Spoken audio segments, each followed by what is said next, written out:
कृष्ण और राधा की शादी के बारे में विभिन्न परंपरागत कथाओं, रासलीला और हिंदू धार्मिक ग्रंथों में बहुत सारी कथाएं और विश्वास है।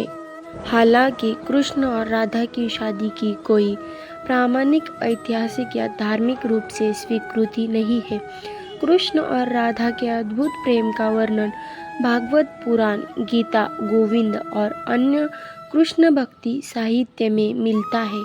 इनमें राधा कृष्ण के अत्यंत प्रिय साथी और आत्मीय प्रेमिका के रूप में प्रतिष्ठित है।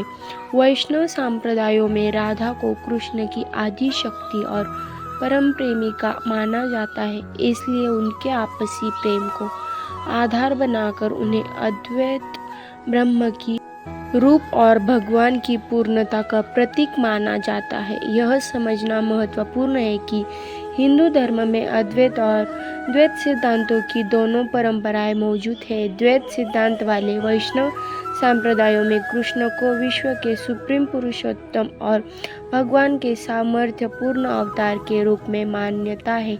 इन संप्रदायों में राधा को कृष्ण की परम प्रेमिका के रूप में स्वीकार किया जाता है, लेकिन उनकी शादी का विचार नहीं होता है। दूसरी ओर अद्वैत सिद्धांत वाले संप्रदायों में द्वैतवादी दृष्टिकोण को छोड़कर सभी जीव जगत को एक रूप में देखा जाता है। यहाँ भगवान को अपनी शक्तियों के साथ एक अद्वितीय साधारण आत्मा के रूप में मान्यता है, जिसे अनुभव करने के लिए विभिन्न अवतारों में प्रकट होते हैं।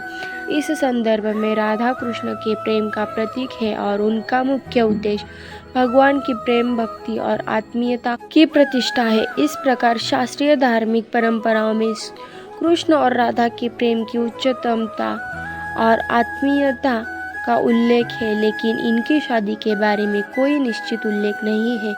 इसलिए इस विषय में बातचीत और विचार विमर्श विभिन्न आचार्यों, संप्रदायों और अनुयायियों के बीच होता रहा है और इसके विभिन्न आयाम और धार्मिक मान्यताओं की वजह से यह विषय विवादास्पद रहा है।